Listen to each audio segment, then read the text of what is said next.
poaching, smuggling, the Tolpuddle martyrs. These are the three things, the key things that you're going to learn today, and they're all case studies. Case studies that you've got to be aware of when you get to the exam. In terms of smuggling and poaching, they could be termed as social crimes. What's a social crime? Well, social crime is something that is officially illegal, but most people kind of ignore the fact that it's illegal and think it should be able to happen anyway, and lots of people are usually engaged in it. The classic example these days is piracy. Loads of people illegally download music and films and sporting events and all sorts, or watch sporting events on live streams. All of that is piracy, and this is why they have adverts that say piracy is a crime, because it's a social crime. People just do it like they think, that's not so bad, I'm not going to get caught for that. Poaching and smuggling were those sorts of crimes, but in the 18th, 19th centuries. Poaching is basically hunting.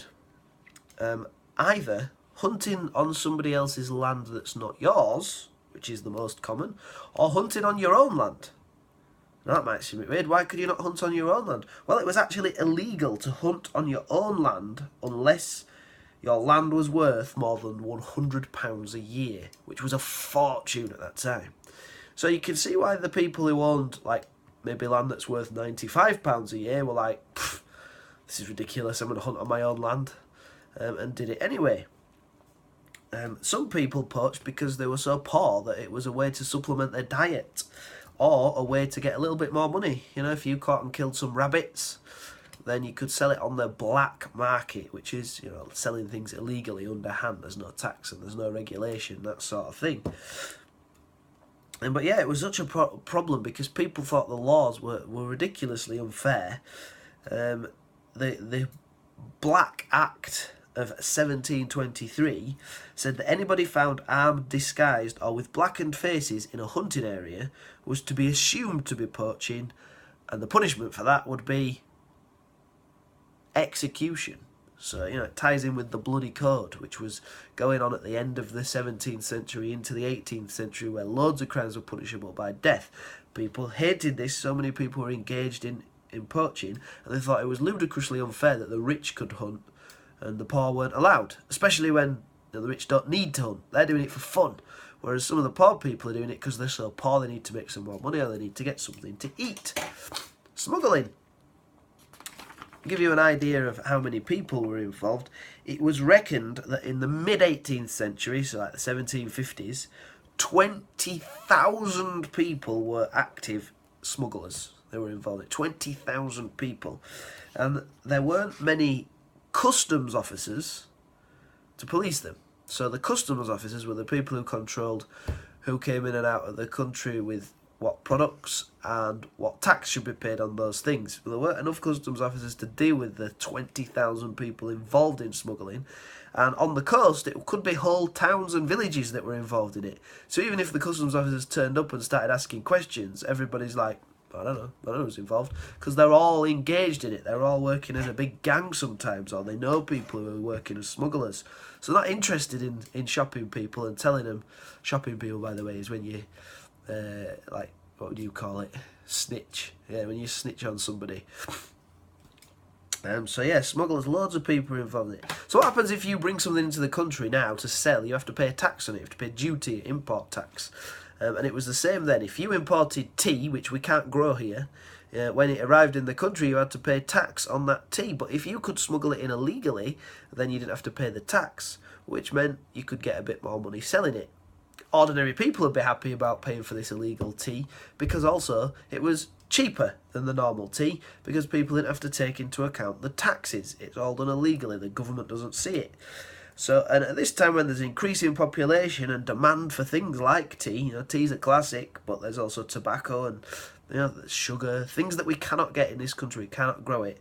There was a huge demand for these things, and if people wanted it, they could get it cheaper if they bought it on the black market, which is underhand, not regulated by the government. So yeah.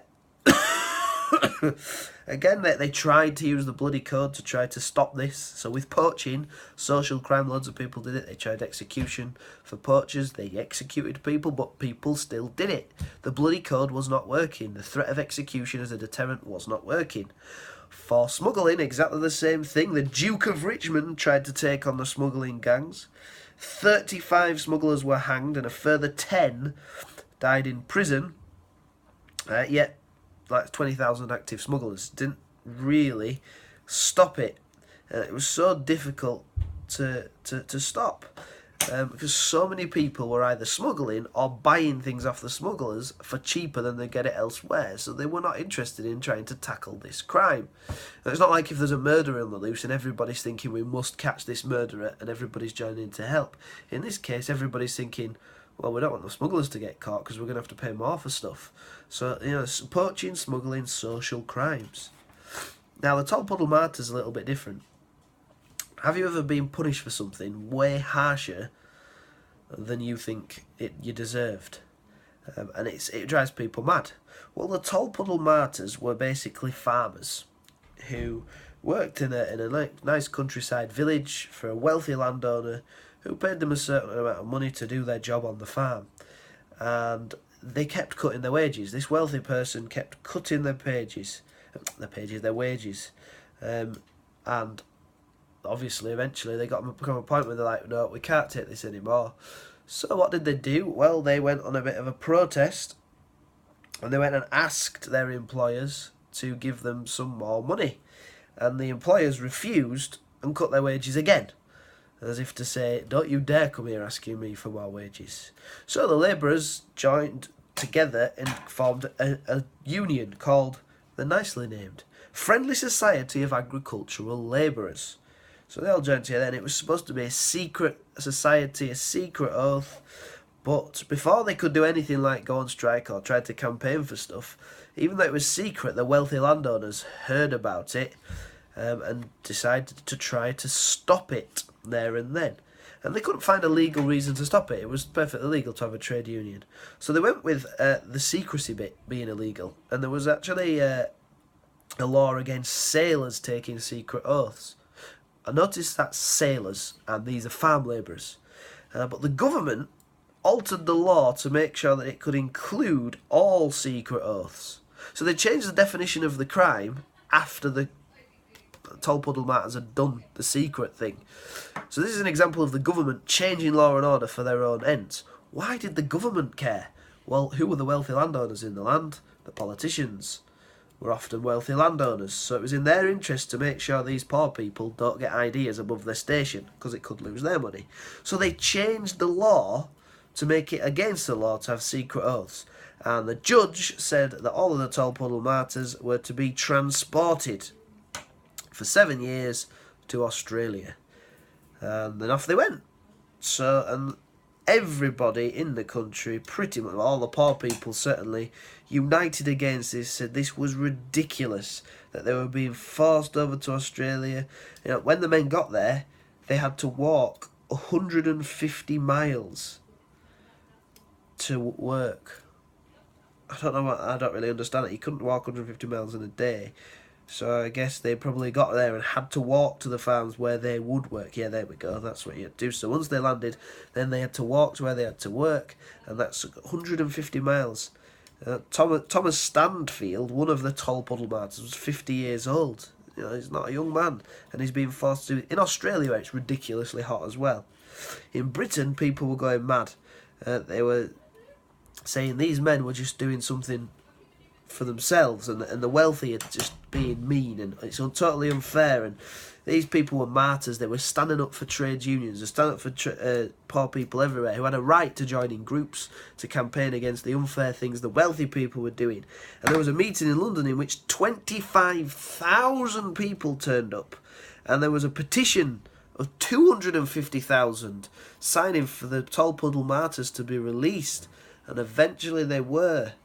But it was another 2 years before they could get home after they'd been told they could be released. excuse me.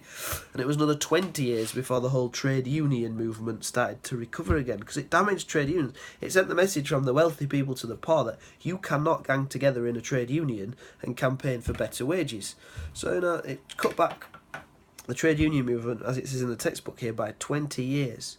So you got two examples of social crime, and you've got a real example here of the wealthy people and government clamping down on the poor people. There's a big in this period. There's a massive disconnect between the poor and the wealthy. Britain generally got wealthier, but the wealth was unevenly distributed, and the wealthy people wanted to stay wealthy and keep the poor people in their place. And that's what you're seeing in all of these things, really, here. There we go. That's your lesson today.